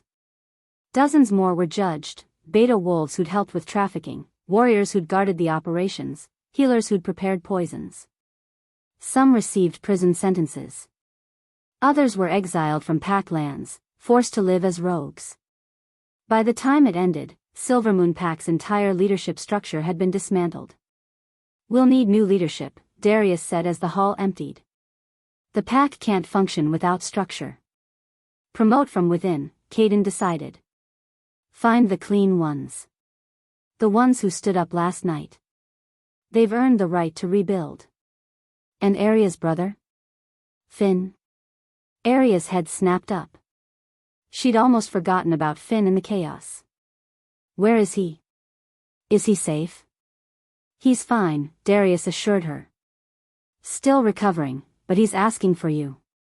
Relief flooded through her. At least Finn had survived this nightmare. As the cleanup continued, Aria found a quiet corner of the hall. Her body ached. Her heart ached worse. Everything felt surreal, like she'd wake up and discover the last few days had been a nightmare.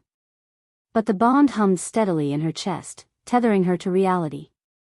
To Caden. To this new life she'd chosen. She watched him work, commanding his forces, making decisions, shouldering the weight of leadership with practiced ease. This was Caden Thorne, Alpha King of the North. Not the scarred rogue she'd kissed at a ceremony. Not the broken wolf living in a cabin. A king. And somehow, impossibly, he was hers. Aria. Caden appeared beside her. You should rest. It's been a long day. I'm fine. You're exhausted. I can feel it through the bond. She smiled tiredly. That works both ways, you know. I can feel how much your shoulder hurts from that fight with Silvermoon. Perceptive. He pulled her close, and she leaned into his warmth. We did it. We took them down. Did we? Aria thought of Luna's final words. The network goes deeper than you know. Or did we just scratch the surface? Before Caden could answer, one of the coalition alphas approached, an older male with gray in his hair and sharp, intelligent eyes. Caden. A word. Privately. Something in his tone made Aria's stomach drop. Caden tensed. What is it, Marcus? The alpha glanced at Aria, then seemed to decide she should hear this too. We found something in Silvermoon's records. Another list. There are 5 more packs involved in the trafficking network. Which packs? Darkwater. Stonehaven. Riverside. Mooncrest. He paused. And Blackwood pack. Aria's world tilted. What? I'm sorry, Aria. But your family pack, your mother's pack, they're on the list. Have been for years.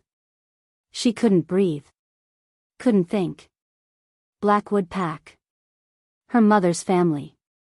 The place she'd planned to run to if things got bad with her father. They were corrupt too. There's more, Alpha Marcus continued grimly. We found correspondence suggesting Elena's murder wasn't just about covering up trafficking. Someone wanted you specifically dead, Caden. Someone who saw you as a threat to their larger plans. Who? Caden's voice was ice. Someone on the Council of Kings. The words fell like stones in still water. Ripples of implication spreading outward. The Council of Kings, the highest authority in the wolf nations. 7 alphas who governed all packs, settled disputes, made laws. One of them had ordered Elena's death. Had wanted Caden dead. Do we know which one? Caden asked. Not yet. But Caden, Alpha Marcus's face was grave. We haven't eliminated the threat. We've only exposed the surface. Whatever this is, it goes all the way to the top. Aria watched Caden's expression harden into something cold and deadly. They'd won the battle. Taken down Silvermoon's operation. Brought Luna to justice. But the war, the real war, was just beginning. And somewhere in the highest levels of Wolf government, an enemy waited. An enemy who'd already killed once to stop them. An enemy who wouldn't hesitate to kill again. If you are enjoying this video, do well to hit the like button and subscribe to this channel. Chapter 8. The Northern Kingdom was beautiful in ways Aria had never imagined. From the balcony of Caden's castle, their castle now, she supposed, she could see forests stretching to the horizon, mountains rising like jagged teeth against the sky, and the sprawling capital city below. Wolves moved through the streets, going about their lives in a territory that had mourned its king for 3 years and now celebrated his return. 2 weeks had passed since the battle at the ritual grounds. 2 weeks since Luna had been locked away in Blackstone, the maximum security facility where the worst of Wolf criminals spent their remaining days. 2 weeks since Alpha Silvermoon and Ryker had joined her there. 2 weeks since the coalition had begun systematically dismantling the trafficking network. 2 weeks since Aria's world had been turned inside out and rebuilt into something she barely recognized. She wrapped her arms around herself against the morning chill. Through the bond, she felt Caden's presence, distant, somewhere in the castle. Working. Always working. He'd been different since they'd returned to the Northern Kingdom. Colder. More withdrawn. She felt him pulling away, and it terrified her. They were mates. Fully bonded. Connected in ways that should have made distance impossible. But Caden was building walls between them, brick by brick, and Aria didn't understand why. You've been out here for an hour. Aria turned to find Finn in the doorway. Her brother looked better than he had 2 weeks ago, the bruises had faded, the cuts had healed. But his eyes still carried shadows that might never completely fade. Couldn't sleep, she said. Neither could I. Finn joined her at the railing. This place is too quiet. Too peaceful. After everything that happened, it feels wrong. I know what you mean. They stood in comfortable silence, watching the sun rise over the kingdom. Finn had been staying in the castle while he recovered, but Aria knew he'd need to leave soon. Return to Silvermoon, or what was left of it, and help rebuild. Father died protecting you, Finn said quietly. I keep thinking about that. About how he spent his whole life making terrible choices, and then at the very end, he made one good one. Does that redeem him? Aria's voice was soft. I don't know. Maybe. Maybe redemption isn't about erasing the bad things. Maybe it's just about trying to do better when it counts. Finn looked at her. He loved us, in his broken way. That has to mean something. Aria squeezed her brother's hand. It means something. Are you happy here? Finn asked. With him? With all of this? Was she? Aria looked out at the kingdom again. At this life she'd stumbled into when she'd kissed a rogue at a mating ceremony. At the bond that connected her to a king who was currently hiding in his study, drowning in work and responsibility. I don't know, she admitted. Ask me again in a few weeks. Finn smiled sadly. That's fair. He hesitated. Aria? Thank you. For everything. For fighting for me. For believing me when I said I didn't know about the trafficking. For not giving up. You're my brother. I'll always fight for you. He hugged her, quick and fierce, then pulled back. I should go. Darius wants to brief me on the rebuilding efforts at Silvermoon. They're asking me to consider taking a leadership role. You'd be good at it. I'm 18. I don't know anything about leading a pack. Neither did I when I became queen. Aria smiled. We'll figure it out together. After Finn left, Aria stood on the balcony for a while longer. Then she made a decision. She was done waiting for Caden to let her in. If he wouldn't come to her, she'd go to him. She found him in his study, surrounded by papers and maps and reports. He looked exhausted, dark circles under his eyes, tension in every line of his body. Through the bond, she felt his turmoil. His fear. His desperate, aching love mixed with crushing guilt. "We need to talk," Aria said, closing the door behind her. Caden looked up. Something flickered in his eyes, relief? Dread? Then he locked it down. "I'm busy. Can it wait?" "No." He sighed, setting down the report he'd been reading. "Aria. You've been avoiding me." She moved closer, refusing to let him hide behind the desk. "For 2 weeks, you've been pulling away. I feel it through the bond. The distance. The walls you're building." "Why?" "I'm not avoiding you. Don't lie to me. We're bonded. I feel everything you feel." She planted her hands on the desk, leaning forward. "So tell me the truth. What's going on?" Caden stood abruptly, moving to the window. Away from her. "I'm trying to protect you." "From what?" "From this."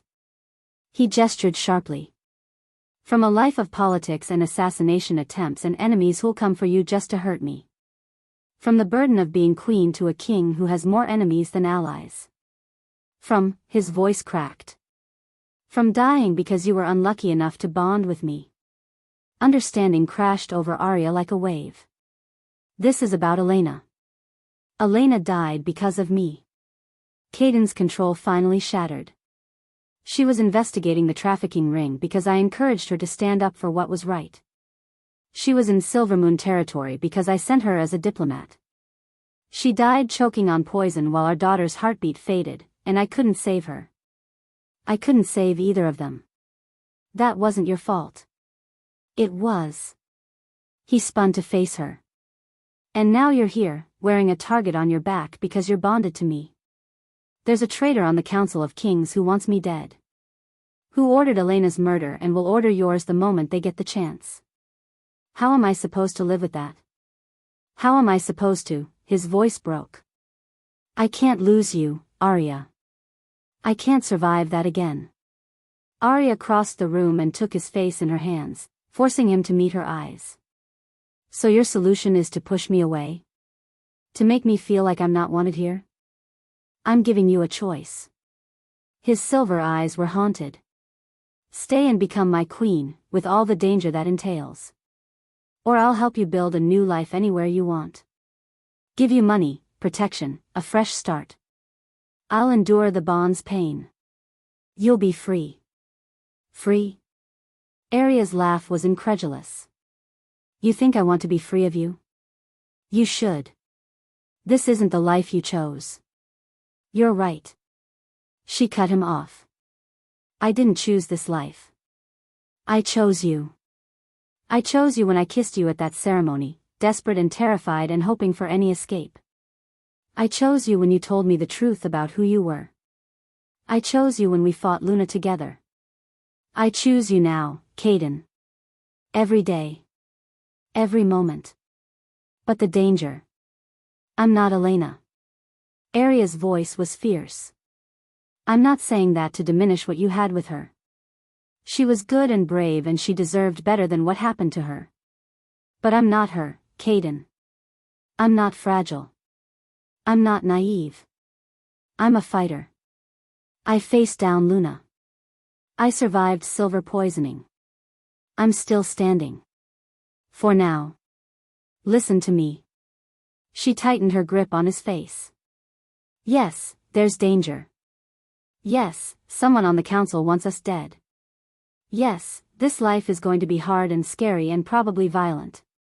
But you know what? I'd rather face that with you than be safe and alone anywhere else.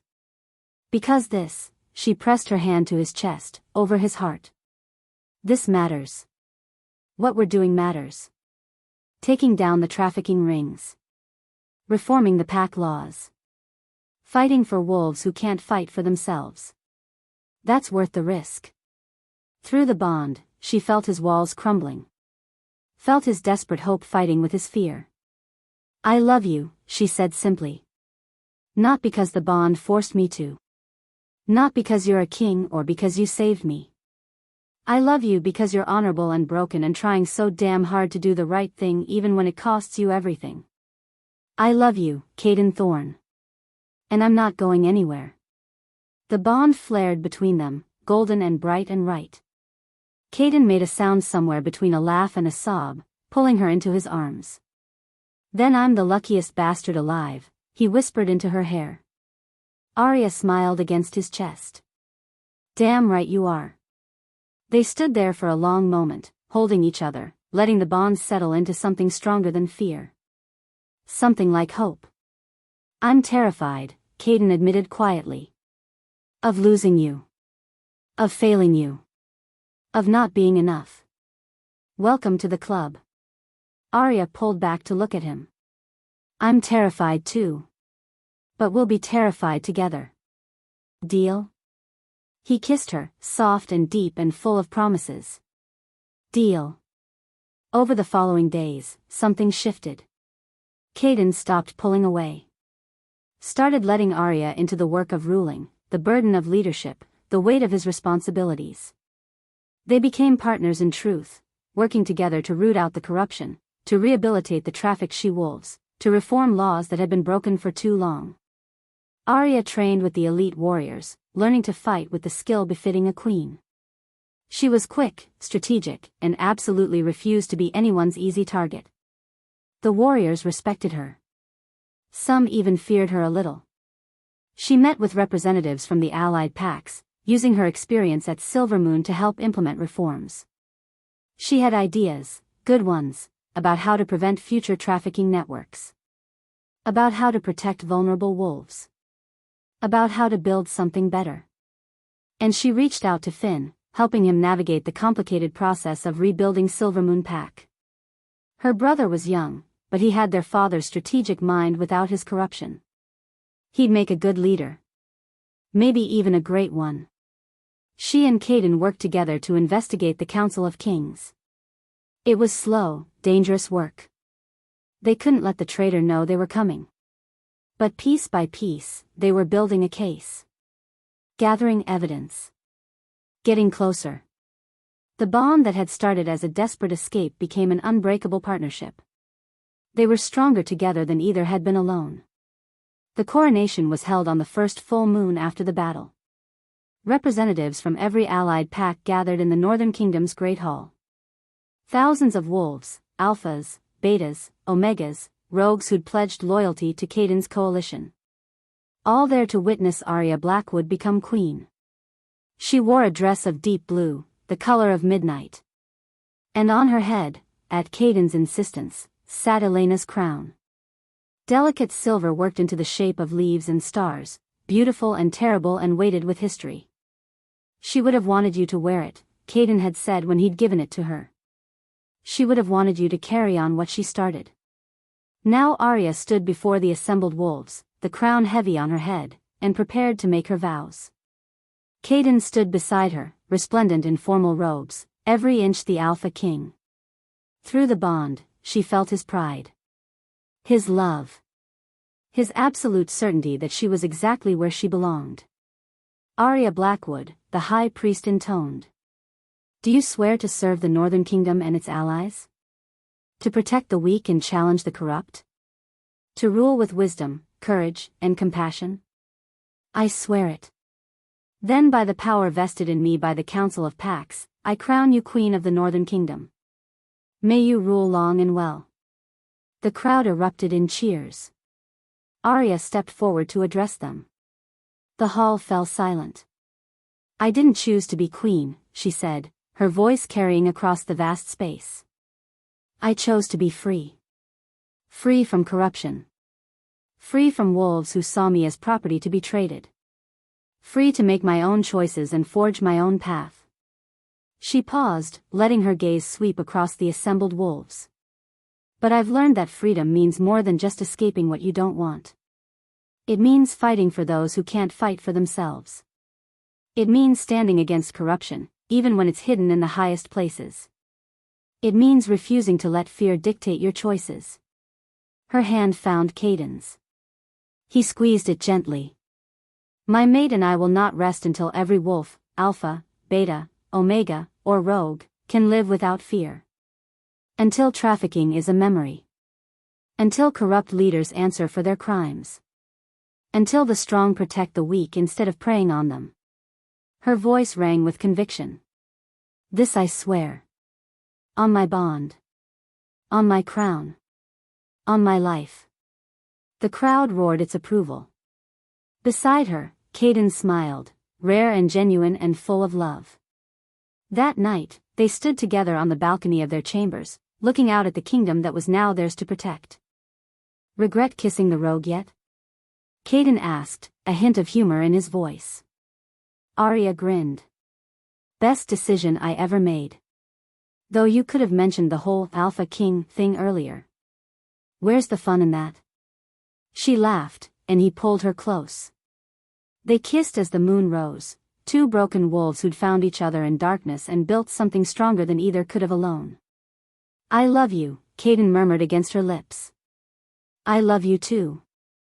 Aria pulled back to look at him. Whatever comes next, the council traitor, the remaining trafficking rings, all of it, we face it together. Right? Together, he agreed. Always. They stood in comfortable silence, watching their kingdom sleep. Neither of them saw the raven watching from a nearby tower. Neither of them knew that miles away, in a shadowed chamber within the council building, a hooded figure watched a magical projection of the new queen. So, the figure whispered, their voice distorted by magic. Caden found another mate. Another idealistic fool who thinks she can change the world. They traced a finger across the projection, and the image rippled like disturbed water. Good. That makes this so much more satisfying. She'll suffer first. Let him watch her break. Let him feel what it's like to lose everything again. The figure's smile was audible in their voice. Let the real game begin. The projection vanished. The chamber fell dark. And in the northern kingdom, Aria shivered despite the warmth of Caden's arms. Through the bond, she felt it, a whisper of warning. The sense that somewhere out there, an enemy waited. But she also felt Caden's strength. Their connection. The unbreakable bond that made them stronger together. Whatever came next, they'd face it. Together. Always. I know you enjoyed this video. Don't forget to like this video and subscribe to this channel. Also share your thoughts in the comments section below and send this video to family and friends. The end. For now.